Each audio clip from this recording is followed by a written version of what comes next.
Good morning, good afternoon, or good evening. Whatever time of day you're tuning in, we're glad that you're here. Welcome to the Martal Group Fireside Chat, your monthly dose of real talk at the intersection of sales and marketing. Each month, we sit down with a leading industry expert to explore fresh perspectives, hard-earned insights, and emerging trends, all through the lens of sales and marketing strategy. AI is a hot topic in the world nowadays. Companies are trying to integrate it into their business or make it a part of their offering, but many are not 100% sure on how to be efficient with that process.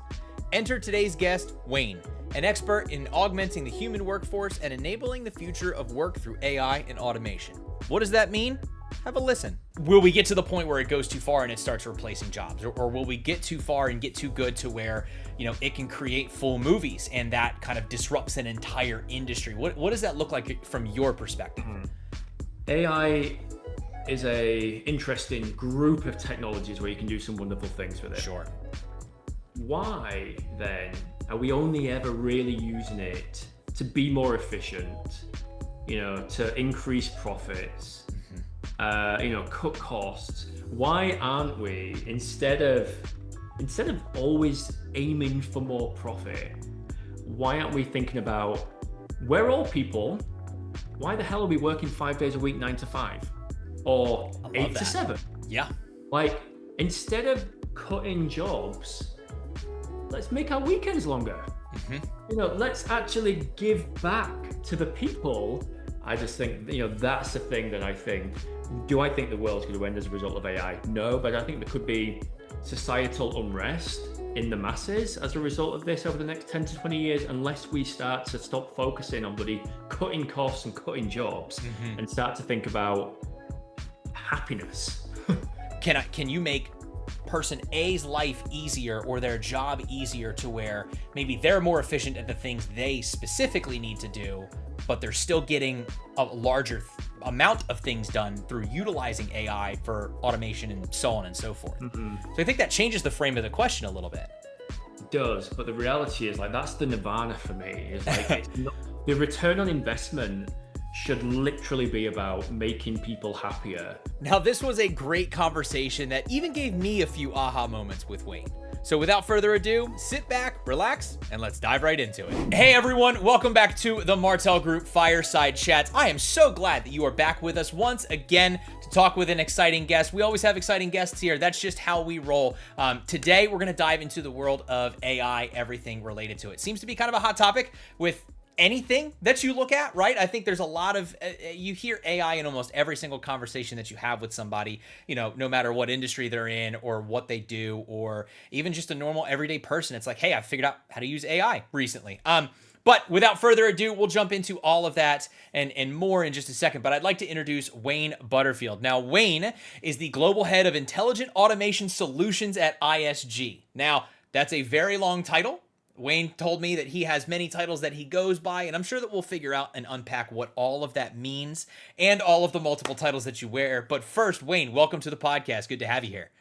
Hey, Chris, thank you for having me. And, welcome to the audience as well. We're going to have a great conversation over the next 30 odd minutes. Yeah, absolutely. Well, before we dive in, because there's a lot that I want to kind of unpack, there's a lot that I want to kind of get into your head about, out of just genuine curiosity from my side in terms of what you do and how you work with an AI and where you've seen AI come and go and all that jazz. But also just to kind of dive in, and get the audience a little bit more content around that stuff, because I'm sure they may have some of the same questions that I do. But before we get there, Wayne, can you give us just a little bit of a background? Who you are, what you do, how you got into what you're doing here. That way we get a chance to know who it is we're going to get to hear from today. No worries at all. And I like to say that I've been involved in AI since before it was cool. So obviously you can tell by the accent, I'm not from around here. So despite the fact that we both live in and around Dallas, Texas, I'm from the UK originally. I moved to the US about 4 years ago, working for ISG, which is an American consultancy. But I started working for them when I was back in the UK. I spent the last 20 years of my career, pretty much my whole career actually, in and around operations, business operations. I have an eye for a process efficiency improvement. That's my superpower, is making things more efficient. And Probably about 15 years ago, I stumbled across early chatbots and the technology called robotic process automation. And when I was working in the telco industry, I was very fortunate enough to be kind of given free rein and very early access to these technologies way before most other organizations even knew what they were. I was there implementing them. And so that's what got me really interested in the world of AI and automation. And we're going back 15 years. So really, we weren't even calling it AI at that point. Right. We weren't calling it chatbots. And it was, well, probably we were calling it chatbots, but we weren't calling it conversational AI. And so, I've been, deploying this technology for a long time. That's what got me interested. And the reason why I continue to stay interested is because not because AI is cool, but because the things that you can do with AI continue to explode. And that's the thing that gets me interested. If I was still doing the same thing that I was doing 15 years ago, I certainly wouldn't be involved in it now. Yeah. So it's probably safe to say that it seems like you latched on to where the chat bots are. I think technically they're called RPAs, right? Is that the right acronym? You got a couple of different ones, right? So you Okay. have chatbots, which would be around conversation, and RPA would be around action. So Gotcha. two Okay. separate technologies. Okay. So then it sounds like then even still you latched onto those just as pieces of technology to say, hey, I really like where this is going or what I can do with it. Is that about right? Yeah, absolutely. I mean, I'd spent my the couple of years before these technologies kind of came to my attention, process improving and doing the manual effort of okay, what process have we got? How do we make them better? And doing all the traditional stuff. And it got to a point where there's a business problem. We want to do more and spend less. And I'm like, we've already got every ounce of efficiency we can out of these processes. The only way we can do more is two things: cheaper labor, or we'd already outsourced it, so we weren't going to get cheaper, or we need to do it in a different way. Sure. And so it was a technology problem, and actually it was my technology team that originally kind of came to the fore and were like, hey, we could automate this using, and they called it BPMS type technology. And it was great, apart from the fact that the work that we were doing was not that expensive because it was offshore.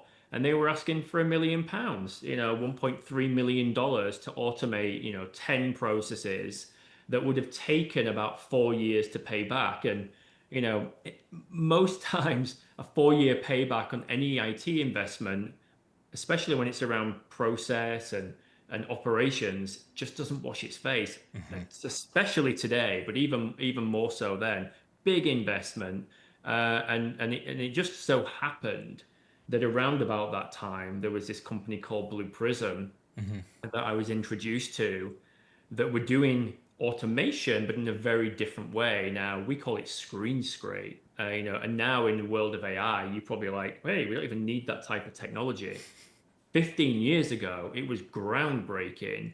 And, I'll be really surprised now if your listeners, if they A, haven't heard of that technology, and B, they're not already using it. When I first started, people still thought that I was putting actual physical robots on people's desks to Yeah. do the work. The world has moved on a lot since then. Now, I want to get to the robots that part of the conversation eventually, because I do have questions around that, especially based off a previous conversation that I had with a previous guest. But I'm curious to know. It seems like a lot of people started utilizing these technologies and kind of started understanding like, okay, we can't, like you said, we can't get leaner, we can't get cheaper on the labor, we're already outsourcing, or we're already as cheap as we can go, without losing people or losing teams or whatever it is. And the processes are already stuck in place, so we have to kind of invent something new or try something out that's totally different to improve the process. What I'm curious to know is what the catalyst was in your mind to getting us to where we are today. And we'll fill in the gaps as we go along the conversation, but we've gotten some early days of like, the early stuff that you were experiencing 15 years ago, where it may be unrecognizable to us now, or not even like be able to pinpoint what specifically it is. But I'm curious to know where you start to see that catalyst to where everything really started ramping up to get to kind of like the AI that we call it today, or kind of like the process automation that we see today. Well, I think again, it was a gradual process over the years, and interestingly, I think I don't know if there's one catalyst, but if I think about where I started, Hmm. it was a single technology or two technologies, and then if you think about the world of AI, it's actually it's a science number one, and basically there's about 200 different branches of this AI science that range from things like translation, Hmm. you know, language to language translation to machine vision, i.e., machines being able to see things, Right. to RPA, and then more recently we get things like large language models. And I think from a business perspective, what happened was we looked at, or what I did is I looked at process and I Hmm. looked at what people did. I looked at what human workers were doing. And if you think about AI, it's the replication of every mental task that a person does. And a mental Mm. task can be anything from seeing things to talking, right? But it's the replication. In my mind, AI and automation is the replication of human capabilities. Okay. And so the way I looked at it was, okay, well, now I have a technology that can replicate the keystrokes that I do with my mouse and I do with my keyboard. Okay. No AI necessarily. People call it AI. I wouldn't necessarily say it. But we're now able to follow keystrokes. Then we have technologies that are able to converse in with chatbots and conversational AI. Then we had technologies like OCR that then got amplified with AI for intelligent document processing that could then start taking unstructured documents. Mm. And then we had other technologies on top that were able to mine processes. This was a hodgepodge of different technologies that were all, in my mind, geared towards helping an organization become more efficient. Yeah. And that was the big driver. And what happened is every one of these technologies had a ceiling, and then there'd be a new innovation that comes out of the labs. You know, you know, um, the models that are now currently being used in in large language models were pioneered by Google in in 2019, Yeah. right?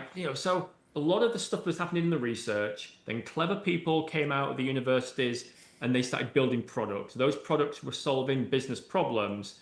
And then eventually, kind of over the last 15 years, we're in a position where we are now, where large language models are not necessarily solving the same problems that we were trying to solve 10 years ago. They're trying Hmm. to solve different problems. Why? Because this iterative process of this technology solved that problem, this technology solved that problem, this technology solved Yeah. that problem over the last 15 years has just got us to a point where the technology has needed to become more advanced. Why? Because the problems that we're solving now are expert level problems. Hmm. Like, there is no way that I could do 15 years ago or automate the types of processes, the roles, the seniority of the roles, or even the specialism of the roles with the technology 15 years ago. And those type of roles, I'm referring to things like lawyers, medical professionals, right? Yeah. People, highly paid, highly skilled roles that historical technology had not really been able to touch. Maybe there's a little bit of augmentation, but the reality was that their roles, at least in my view, 5 years ago, were untouchable. And so that's what it's been. We've every time there's been a new wave of technology, it's kind of, I call it digital iteration, right? Mm. That's a good way to put it. We've not transformed necessarily, but we've digitally iterated with a bit more and a bit more each time. And over the course of 15 years, it feels like there's been this big explosion. Yeah. But I've seen these building blocks. I have this periodic table, the periodic table of AI and automation. And I've seen the building blocks over the last decade or more kind of continue, and I've had to add new elements because of new types of technologies that have been created over the years. So it feels like there's a big explosion. To me, it's very much felt like a kind of a linear process that has yeah, there's a bit of a hockey stick towards the end now, Hmm. but I also think we've been incredibly spoiled with where we are. GPT-5 was not launched that long ago, and guess what? It wowed nobody. 5 years Yeah. ago, I 5 years ago, I think people could have actually died through shock at how that is. Literally, their life ended as a result of seeing what they would have Right. deemed to be, the Terminator. Now people are like, do you know what? Like they're taking the mickey almost because of about the launch versus truly like we've been spoiled thinking about how great that technology is. And yes, it wasn't as big a leap as what people might wanted.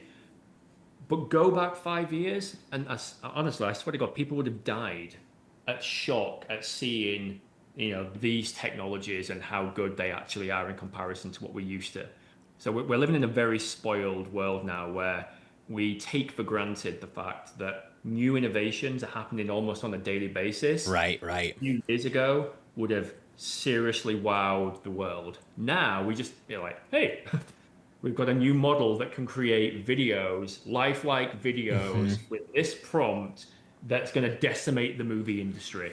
Oh, Yeah. it's just another model. Oh, great. Yeah. Like, this is the world that we live in now. Now, here's my question for you as somebody who lives in that world, who has seen that in your mind a little bit more of a gradual change. Now, for me, as somebody who like is an everyday type person, right? I utilize AI in some of the sales stuff that I do, some of the creative stuff that I do, just here and there, but it's probably nothing on the scale of like the companies that you work with or the people that you consult on it. But I do know from, at least from what I hear, there is a large concern around the question of how far is too far, right? And I'm sure that you hear that so often. But I'm curious to get your take on whether that is actually a question that needs to be answered. Is that a question that you actually do hear a lot and you have kind of like a good answer for it?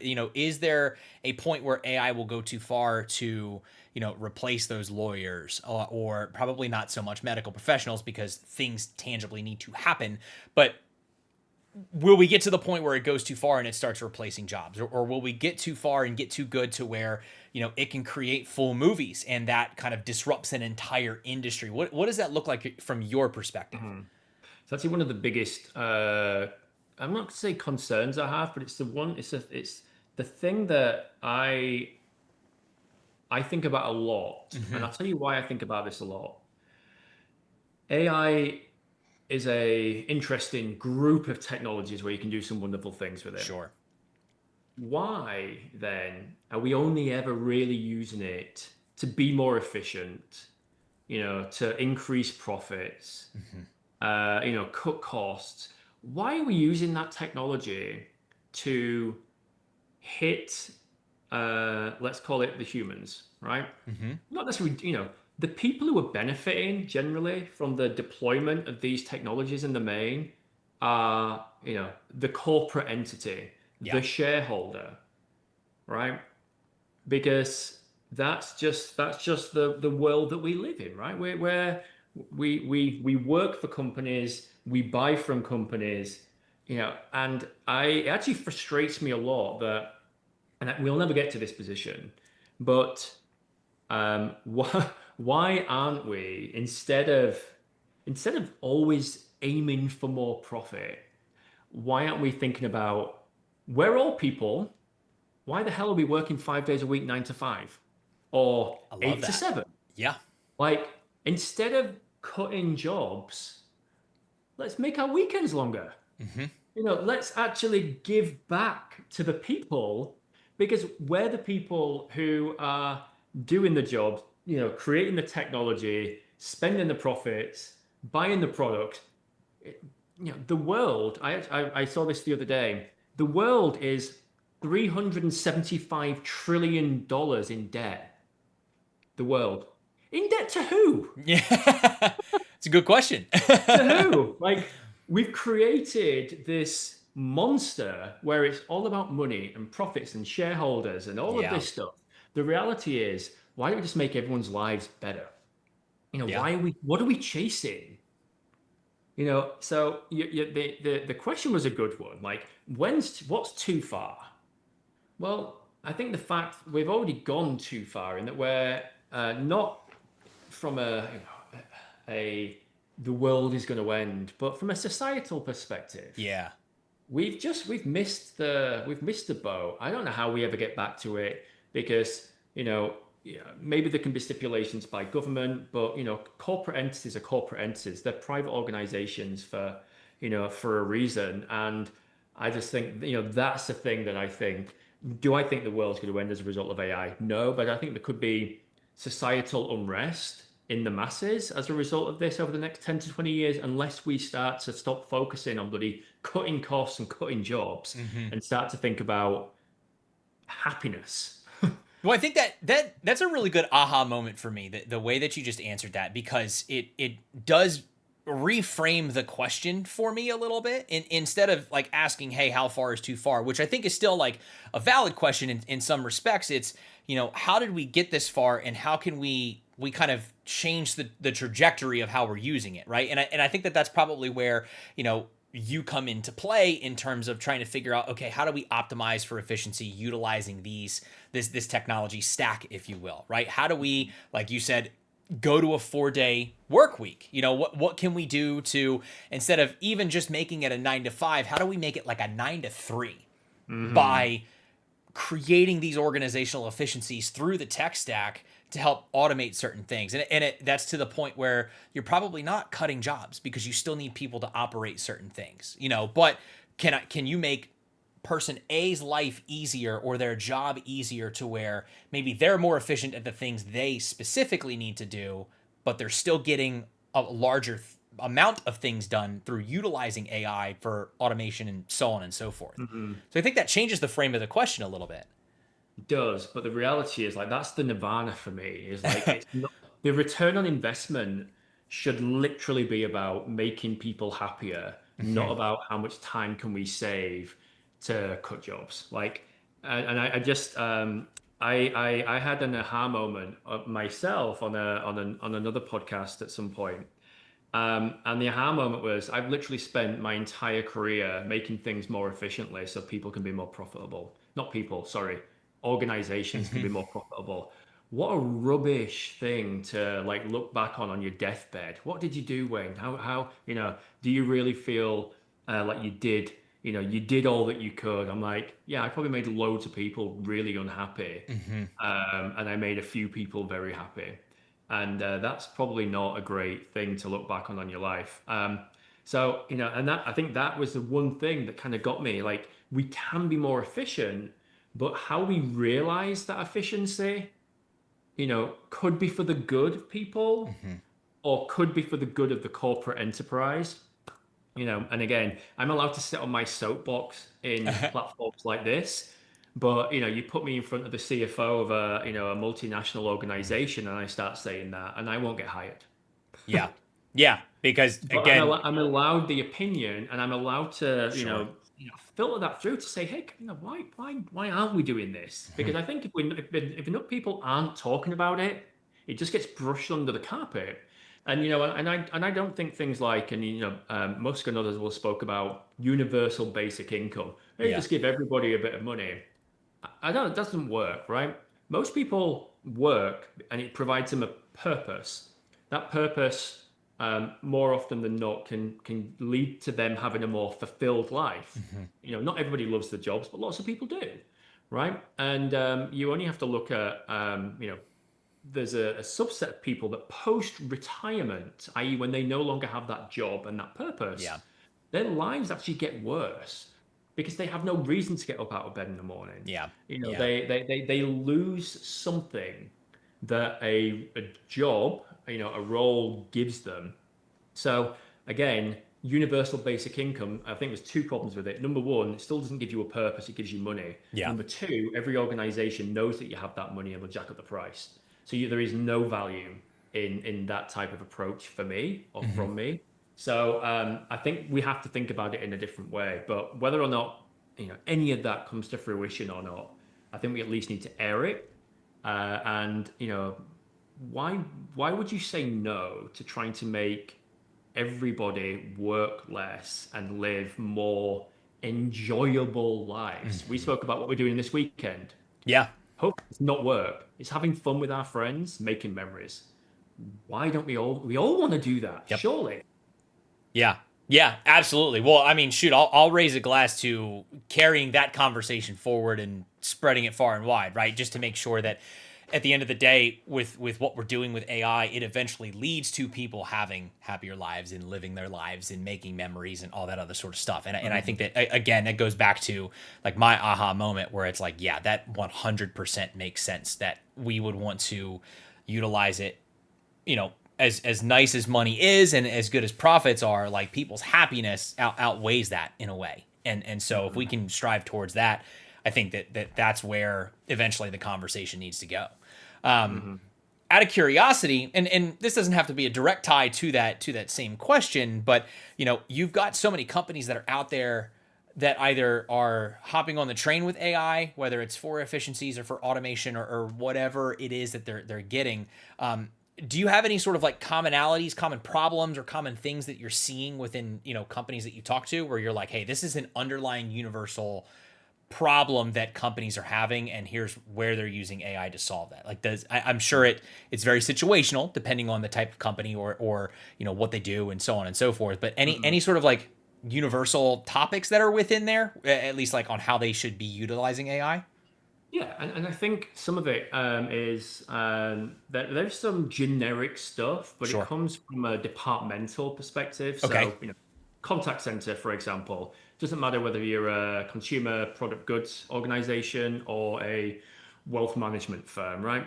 Completely different sides of the spectrum. But if you have a contact center, then there are common things within that contact center, regardless of the industry, that would be, I would see regularly. So, some examples: the automation of conversation would be one, right? Regardless of industry, the automation of conversation with, voice agents. Originally, it was text, based. Now it's voice. Yeah. A lot of voice technology is now indistinguishable from people. They have the right tone, pitch, again, and it's not vanilla, because depending on how excited you get will depend on how that AI voice sounds, Right. etc. So they've really got it in there with pauses and laughs, etc. So, voice conversations with an AI would be an area to resolve queries, inbound queries, right? One area. The other one is when you still have human agents, getting summarization of what's actually just been said, and summarizing that in a system of record, right? So, reducing the non-value time at the end of a conversation where you're like, hey, I spoke to Chris and he was very happy today, and this weekend he was doing this. It's like, Yeah. okay, great. I now know what Chris was doing this weekend. In 6 months' time when your next phone. Oh, Chris, you remember 6 months ago when you went and spent time with friends? How was Right. that? Great. Yeah. Okay. Not really value add, but anyway, now you're able to automate that. And then the other one in the contact center is, let's call it, improving communications between people in both. One of them is called accent smoothing, which is basically making, and I always say, never smooth my accent because it's my superpower. But, when you phone an Indian contact center, for example, and you're based in the US, there's often a kind of, not necessarily a language barrier, but an understanding barrier as a result of a thick accent over here and a lack of hearing that accent regularly enough over here that makes communication difficult. And I'll leave it at that. But the ability to smooth it so that that accent sounds more American. Yeah. It isn't. Same voice, sounds easier to understand, means that communication is better. The other one is translation. So, the ability to translate, even different languages almost in real time in both voice and definitely probably more prevalent in text-based communications. So those kind of three areas are, commonplace regardless of industry. So, think about contact center, there's lots of AI commonality in there. And then when you go into, departments, finance, for example, Yeah. one of the things that I would, and again, this is kind of embryonic right now, but it's where I'm maneuvering towards, is if you think about the financial process, you have stuff happening throughout the month. Then you have this thing called month-end close, where your resource levels are like this. Month-end close, everyone's working 60 hours a day for a week or Yeah. whatever, get close. then it's back, and then it's, quarter end close. This concept of continuous close. So using AI and technology to close every day so that there is no month end. Well, there is a month end, but instead of it being a ramp up like this, well, month end is just like that. It's like an extra hour or 2 hours, or it's a few hours. Why? Because you've utilized technology on a daily basis to do close and reconciliations and all of these things. Again, it's a change to the way that finance has historically worked. But the ability to use technology to do that, is for me like a common thing. That if we can get to that point, every organization and every finance person in the world will be like, thank you so much. Because I've got good friends in the UK who are finance professionals, and they have to plan their entire lives around month end and quarter end. No word of a lie. They have to be there. They cannot go on holiday. They cannot be on PTO. They have to make sure that the kids have got childcare. There is things that they cannot do during that period of time, and they work for large organizations, and they cannot do that. So again, it's not necessarily about cutting people, but and you imagine an entire finance population around the world all being happier because month end just got turned into a non-event because we actually close every day. And when we're closing, we're not raising the effort every day. We're basically utilizing technology to be able to do that. Maybe there's a slight increase in effort, but that is well offset by what happens during the month end and month close. So they're just two examples, and there are definitely others. But as you start to get into different departments and different organizations and industries, commonality tends to decrease a little bit. Now, two questions have spawned off of that. From the departmental perspective, do you have any, just out of curiosity, do you have any like favorite departments that within an organization that you enjoy working with, maybe a little bit more than others? Like, is it finance or is it sales? Like, where do you like to kind of gravitate to? Yeah, contact center's my happy place. I've been working in and around them for 20 years. I'll tell you why I don't like finance. It's because, and it's purely down to a process perspective, right? Finance frustrates me because the vast majority of what I see from a process perspective, I know what the concept is, right? But from a process perspective, it's a zero trust on data mentality. Okay, so you have all of these systems, right? Yeah. And then they have all of this data. People don't trust the data, so they manipulate the data into something else, Excel. And then it's like zero, like not like security, zero. We have a zero trust policy on like logging into systems. Finance, in my view, have a zero trust policy on any of their data. And so they have all of these systems where they get data from. No one trusts it. One person knows how to manipulate it in an Excel macro. Blah, blah, it's like, this is just, it's feels like if you could just fix the systems right at the front end to actually just spit out the right data, a lot of the downstream stuff that happens in finance would get fixed. And I think that's the type of thing that you're going to have to fix to do daily close. But it's also one of the reasons why I hate it, because even if a finance department has 100 people, they will do 2,000 different things, which makes it incredibly difficult to automate because there's no point in automating a process that is 0.07 of an FTE's worth of effort that happens once a month. So it always looks on the outside to me that there's loads of opportunities in finance, and the reality is it's all data manipulation, and half of it I always feel like is because of the lack of trust in the data. So finance actually is one of the areas I don't think any financial representatives. It almost makes me wonder, like, if and when the tipping point will come to where like the data can start being trusted, because it could be, in, for lack of a better phrase, the old heads that run financial departments at certain organizations that they're like, A, this is the way that we've done it since the dawn of time. B, there's only maybe 2 or 3 people who know how to do it exactly like this. Those people may be getting to retire soon, and then no one's going to know how to do anything.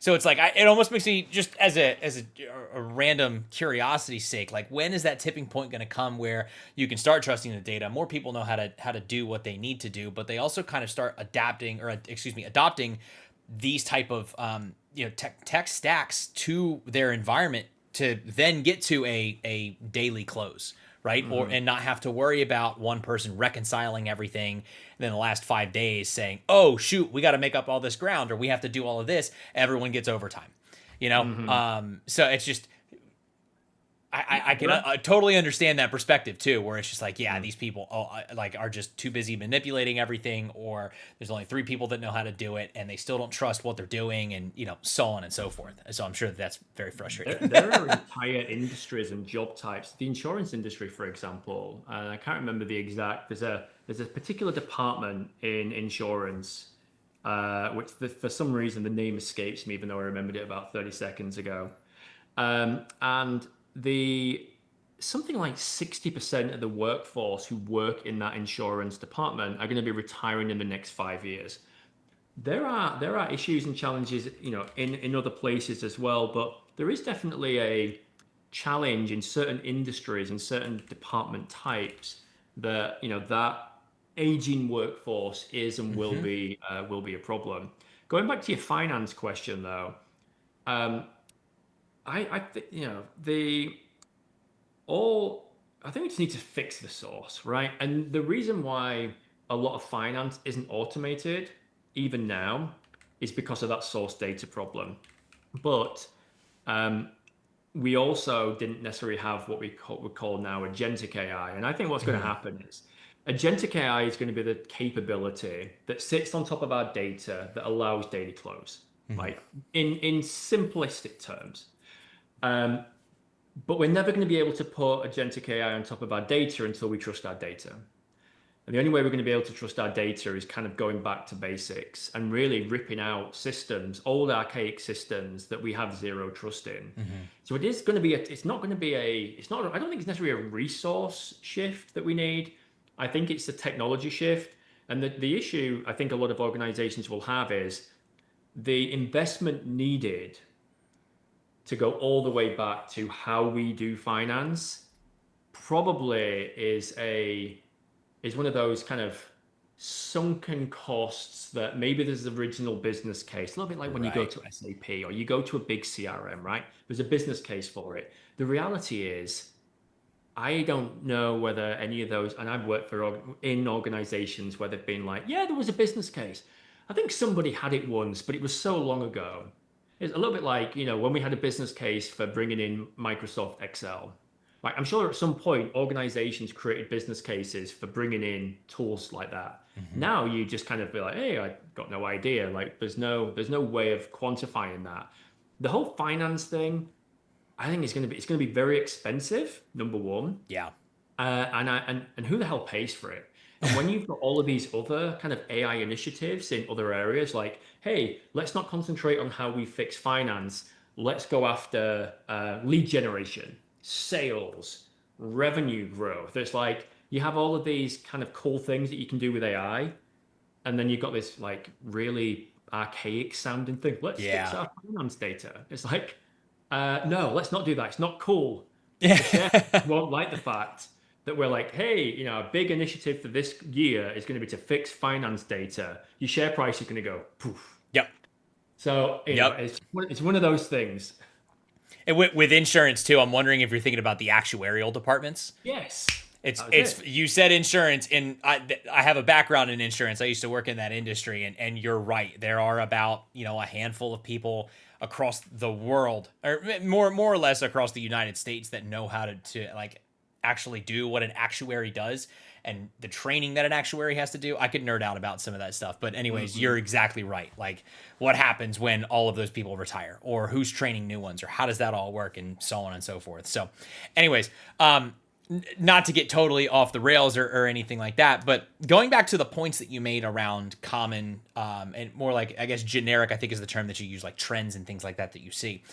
if you've got a company out there who has not used AI whatsoever, like it has not been any sort of part of like what they do, they don't really interact with it. They probably don't even know that ChatGPT is a thing, but they're a sizable organization. Are you kind of referring them to do and look at those generic problems that you mentioned? Or is there like another entry point that you would give advice to for somebody who has maybe never touched it for whether it's automation or even just everyday use? Hmm. I would always go back to problem first, tool second, right? Sure. I I I don't go in thinking that AI is going to be the solution. Hmm. I still start with, process improvement, process elimination, or optimization, and then that optimization could be basic RPA from 15 years ago, right? Or it Yeah. could be really complex large language model esque retrieval augmented generation kind of AI agents that support highly specialized stuff. Until you actually figure out what problems you're trying to solve, I think and if an organization has got this far without touching AI, they're going to be an interesting organization in that they're probably doing something very, very niche, Yeah. in which case AI might not be right for them. Why? Hmm. Because even large language models like ChatGPT, etc., still need training and experience. And the more nuance you get, the more like, hey, I'm not an expert, but I can say some stuff that sounds broadly, useful. Hmm. And so if an organization has still not done anything now, I'd be incredibly surprised, depending on the size of the business. So I would be incredibly surprised, number one. But again, start with your problems. What problems are you trying to solve? Is it revenue growth? Is it cost cutting? Is it better targeting of your marketing? Is it employee satisfaction? Is it just getting away of a load of spreadsheet implementation and like what problems are you solving? And also, if you haven't done anything yet, do you know what I would think of is if you haven't done anything yet, that means you haven't received any of the benefits, which basically means going Mm. all the way back to that thing before. Yeah. You clearly might not be that interested or worried about your profitability then at that point. So maybe you're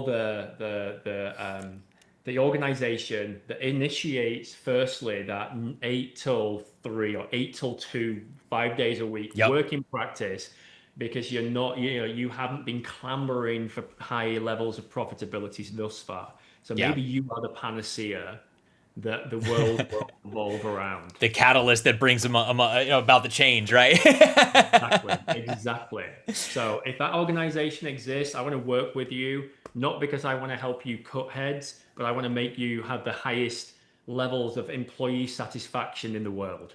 So somebody right after this podcast, if you're listening to this, call Wayne right now. Hook this man up. Now, Wayne, I know we're coming up on time here. I want to make sure that I'm respectful of that.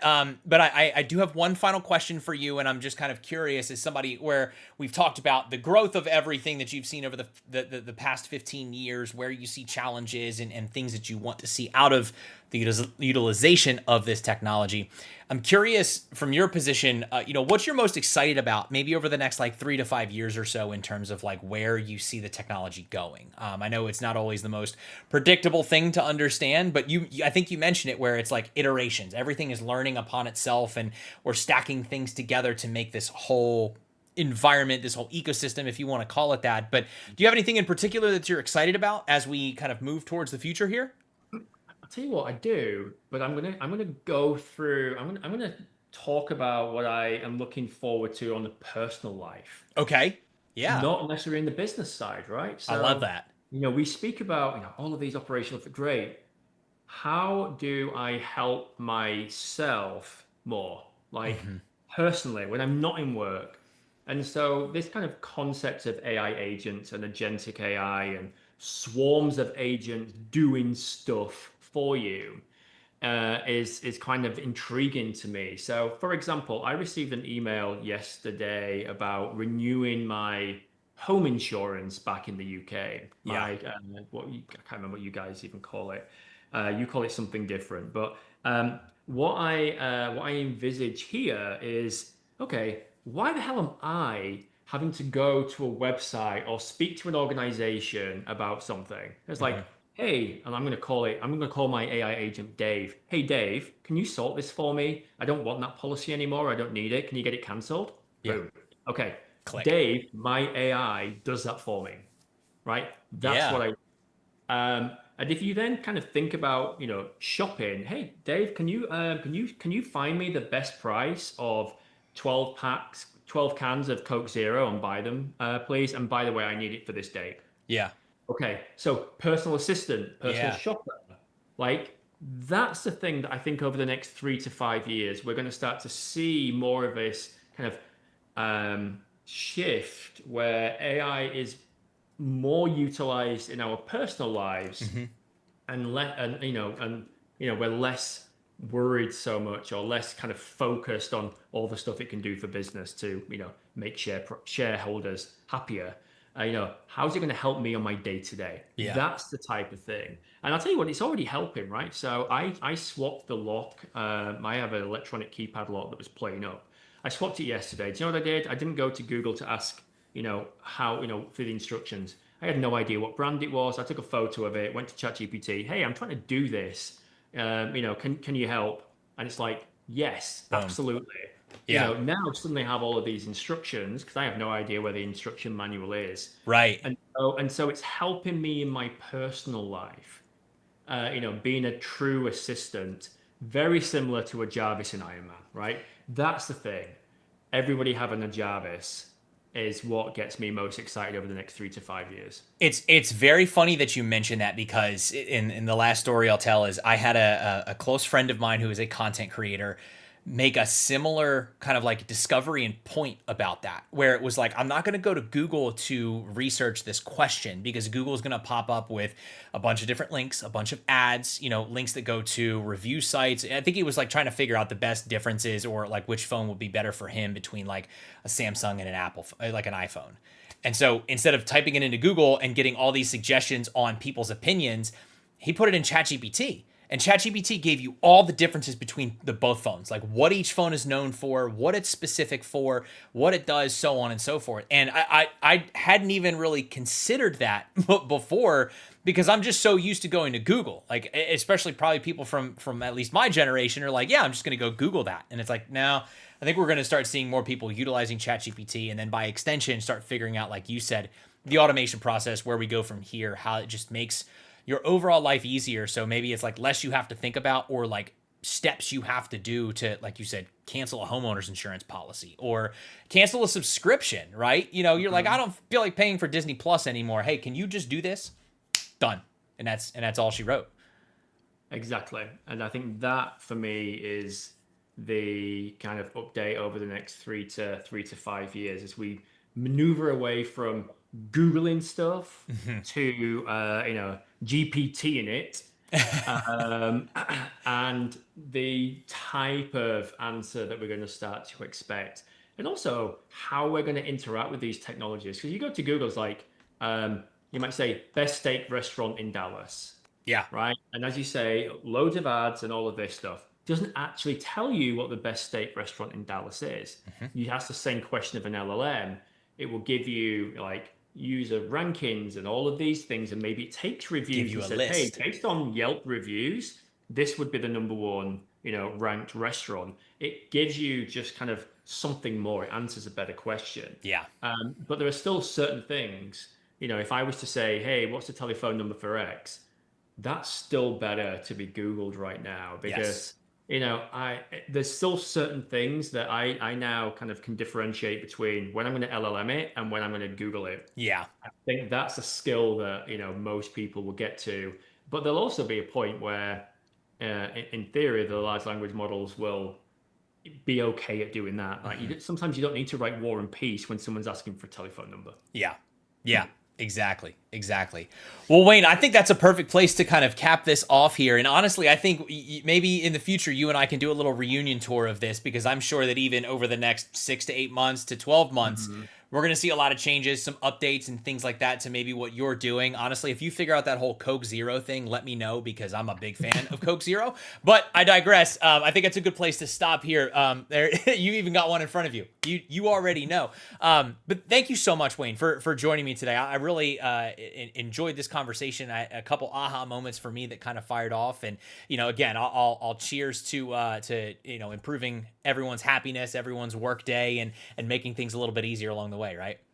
Excellent, Chris. Great conversation. Thank you. Happy Friday, and catch you later. Shout out once again to Wayne for spending some time with us for this fireside chat. If you have a favorite part that you enjoyed, feel free to leave a comment down below and let us know your thoughts on this chat with Wayne. Be sure to like the video, consider hitting that subscribe button, and turn on those notifications so you can be alerted when future chats go live on our channel. Thanks for listening, and as always, happy hunting.